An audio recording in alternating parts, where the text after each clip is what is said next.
Hey there and welcome back to my channel. For those of you who may be new here, my name is Chinaza, and on my channel we talk about all things lifestyle, fashion, beauty, content creation tips, and so much more. So guys, as the title suggests, I have recently moved to Houston all the way from Ohio, and I want to just share some tips, some tricks, lessons that I've learned along the way. So I decided to do a Q&A, and thank you so much to everyone who sent in questions, whether that was through Instagram or YouTube or TikTok. I really appreciate y'all. So without further ado, let's go ahead and get into it. And if you guys see me looking down, I got the questions written out on my phone, so don't mind me. So the first question, I got some similar questions and I kind of grouped them together. So it is a multi-answer type of question, but it is, how did you prepare financially to move? How did you plan for the move? What was the whole planning process? So to answer the first part of the question, as far as how I prepared financially to move, I've had a sufficient amount of savings over the course of the few past years. So I feel like I already knew that I would be able to use a good amount up of my savings, whether that was in, doing things like the first month's rent, or knowing that I would be able to be financially covered for a certain amount of time. That is how I prepared. So just in knowing that I wanted to move, basically not blowing through my savings because I knew that it had a greater purpose. Now, once I decided that I was going to move, because this is something I've been wanting to do for the past couple of years, but with the pandemic and everything, the time was just never right.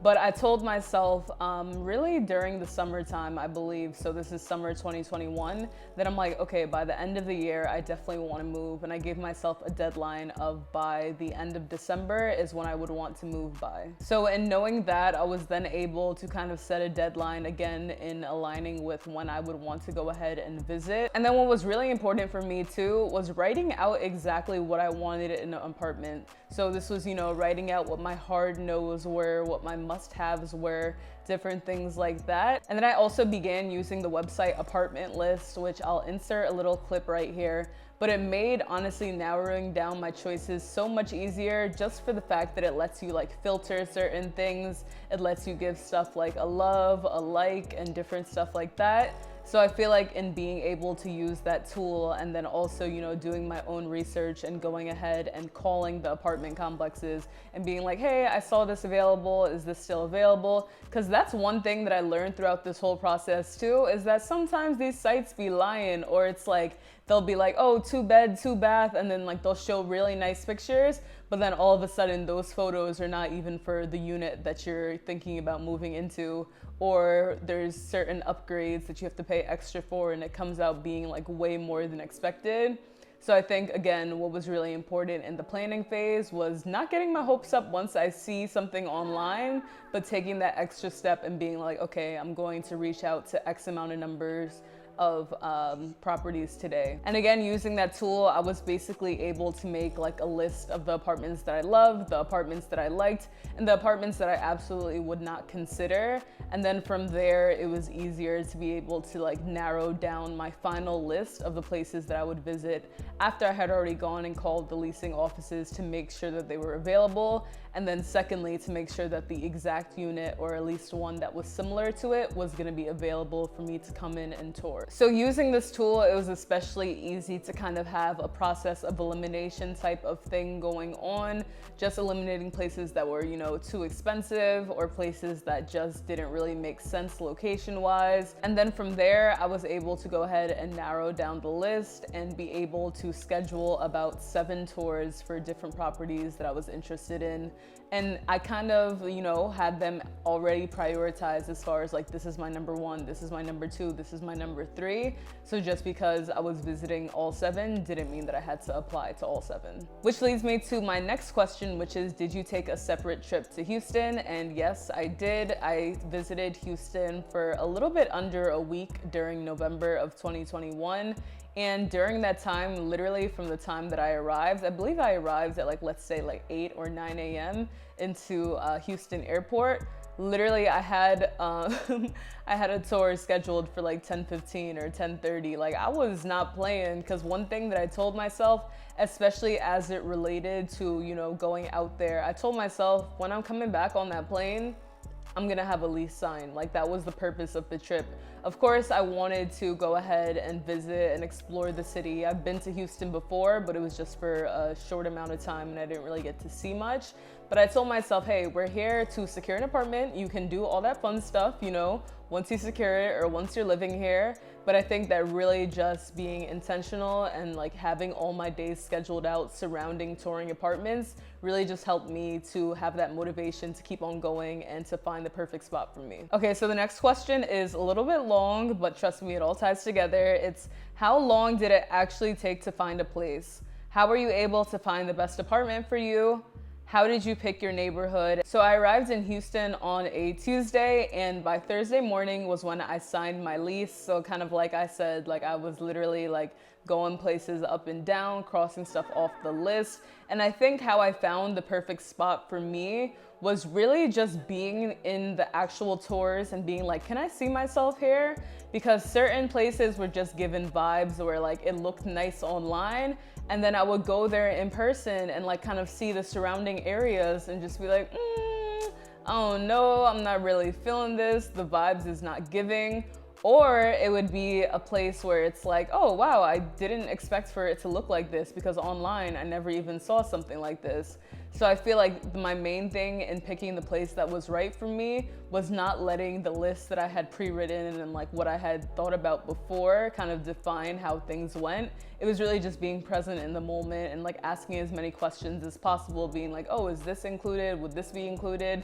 Doing things like running the water, running the tub, little things like that that really do make a big difference, and really just the whole environment of the apartment complex in general too, and especially as it relates to the location, because I didn't want to be too far away from downtown Houston, but I also didn't want to be right kind of in the city as far as the places that I was looking at.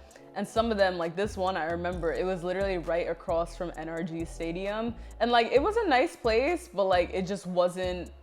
When I looked around, I'm just thinking about like all the traffic and everything, and I'm just so glad in like choosing my location, because I felt like when I was here, it just felt right. Like I just had a calming sense come over me, and I could just feel, I could see myself living there, and I could just feel myself like, you know, this being my space. And the apartment complex was really nice, and then also it was the surrounding area that definitely sold me, because just having things that like, you know, are nearby, whether it's Target or whether it's Ulta or whether it's, you know, Kroger's, different things like that. A lot of the other places that I had in contention were just not as close to like day-to-day activities such as that. And you know, it doesn't seem like a long drive until you're driving it. So being able to find an apartment complex that is not only close enough to downtown that I'm able to make that drive without it being like a huge deal, but I'm also close to things locally. And honestly, I just love my apartment. I love the area.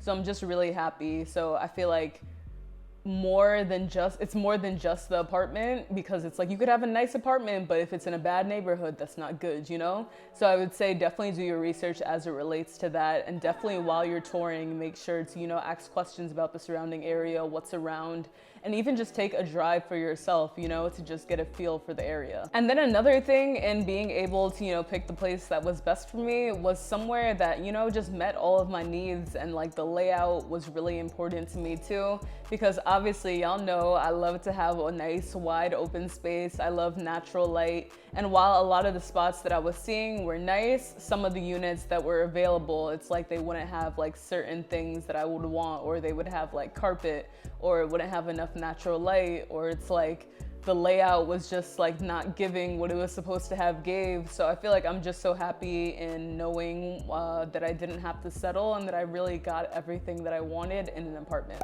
So the next question is, how is the safety? So as it relates to my actual apartment complex, that's definitely something that stood out to me too, because it is a gated apartment complex. We have like little clickers that you need to be able to get into the actual apartment complex. So I feel like that also set it apart from other places, because other places you could just drive right on into it. And I feel like being in a bigger city in general, I was kind of already concerned just like as it relates to different things, whether it's like your car getting broken into and stuff like that. But I feel like I feel more safe knowing that it is a gated community community, but I'm also taking extra precautions to be like, hey sis, you gotta remember to be locking your car every day. You gotta remember not to have any valuable things out. You know, just doing my own part, because you never know what could happen. You know, you never know if someone may get access to the community that doesn't live here.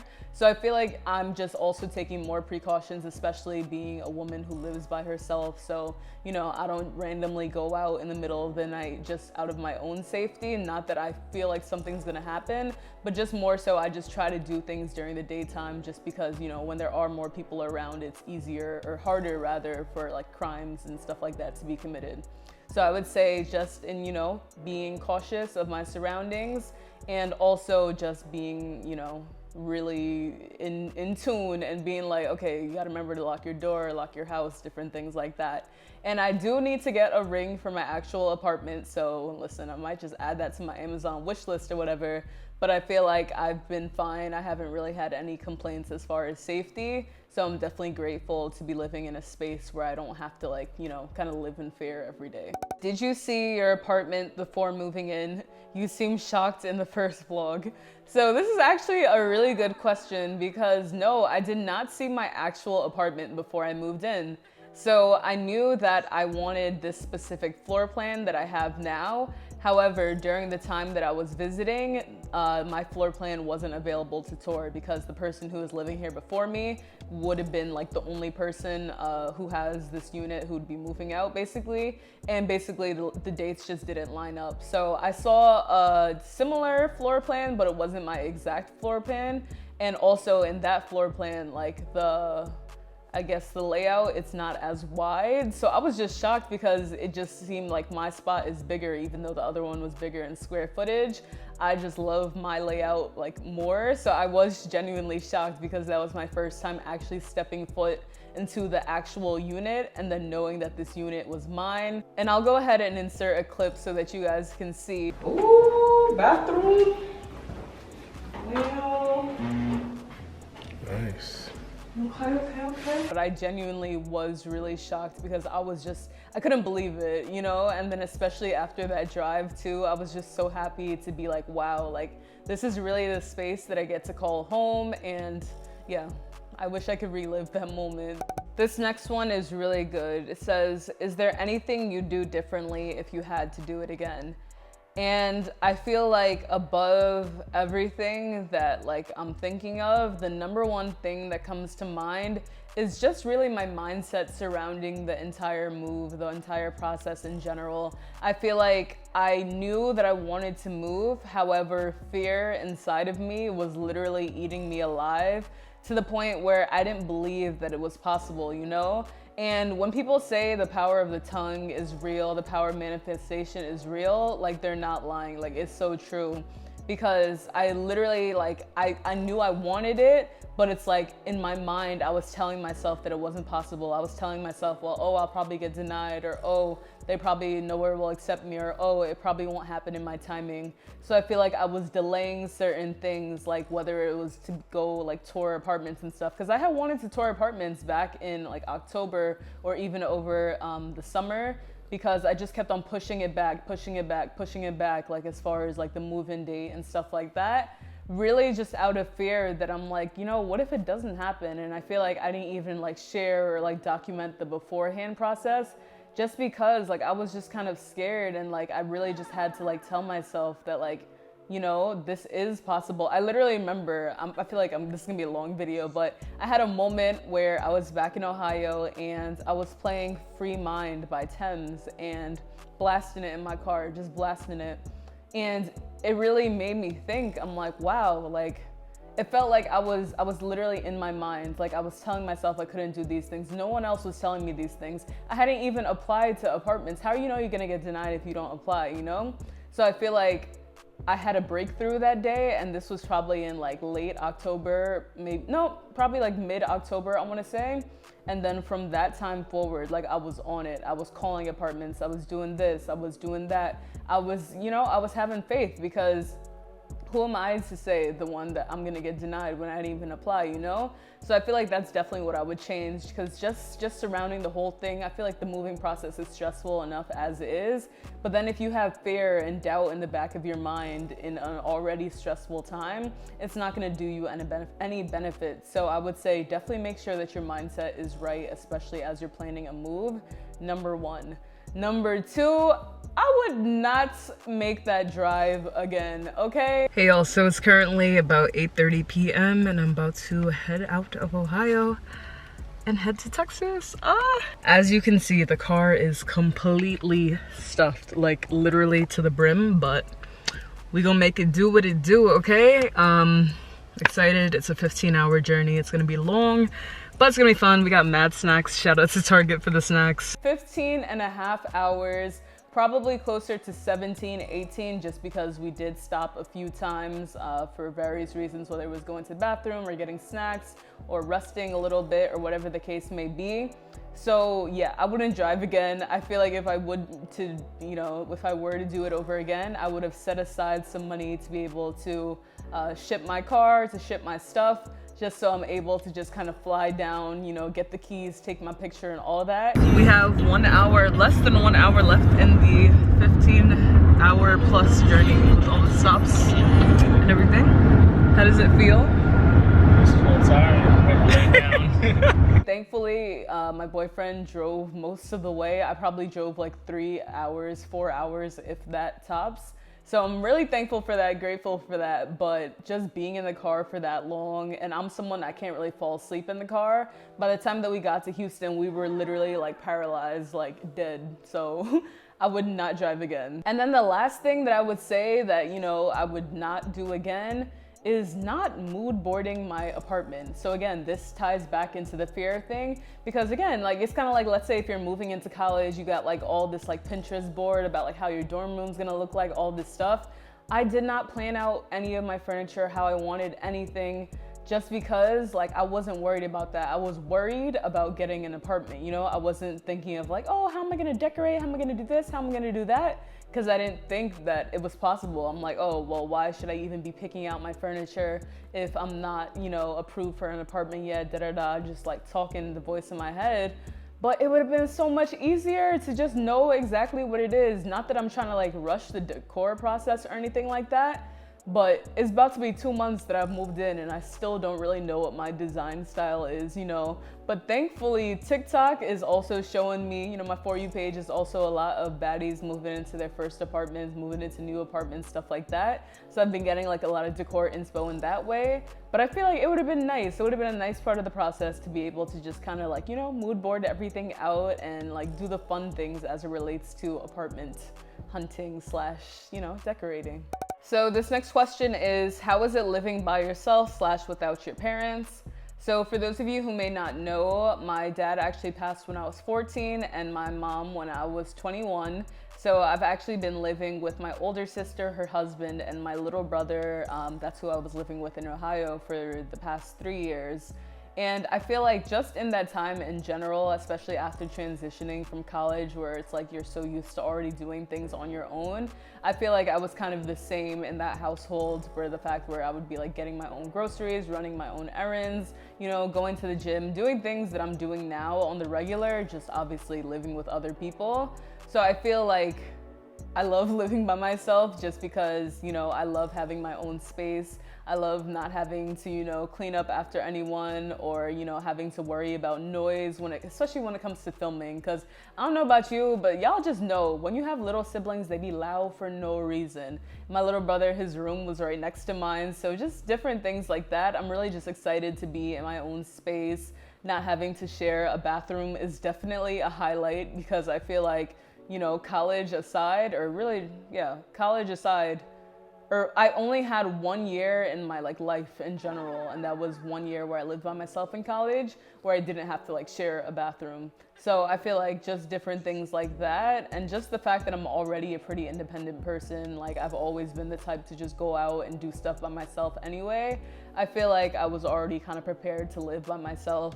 And honestly, like, I wouldn't say, I mean, obviously it does get lonely, but more so I feel like I love being in my own company and just, you know, getting to know myself better, and like this is my pink couch years, basically, like, you know, just being in my own company, getting to know myself deeper, and I'm just loving it here. Next up we have, did you know anyone in Houston before moving, and how has it been making friends in Houston?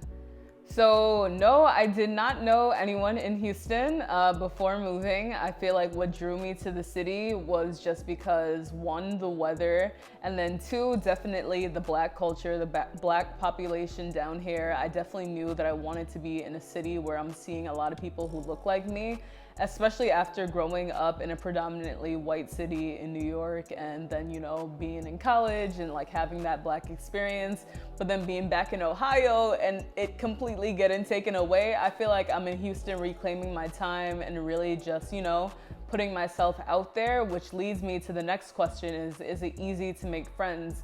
Now, I would not say that it's hard necessarily, but I think what's hard about making new friends in general is really just the time commitment that it takes and the intentionality that it takes, because it's like you could meet someone, but it's like, are you gonna follow up with them? Are you going to make sure to you know, learn their friendship style, different things like that. So I'd say that I'm definitely more willing to put myself out here, and I definitely do want to make friends here. So if you're watching this and you're in Houston, hey girl. But yeah, basically I would say in my experience is that it's not hard, but you have to be intentional. You have to be willing to want to commit, and especially, you know, getting to learn people's friendship styles. You know, I feel like a lot of the times people are adulting and like, you know, they're in their careers and different things like that. So a lot of people don't have the time commitment for a friendship. But I feel like it's really just all about getting to know someone, seeing if you guys mesh, and then kind of just defining things from there, being like, hey, like, you know, just asking questions like, are you more of a texter, are you more a talker, more of a FaceTimer? Because I've definitely been like more outgoing here than I've been in like Cincinnati. So I feel like I've been like the one DMing people first, like, hey, we should definitely meet up, different things like that.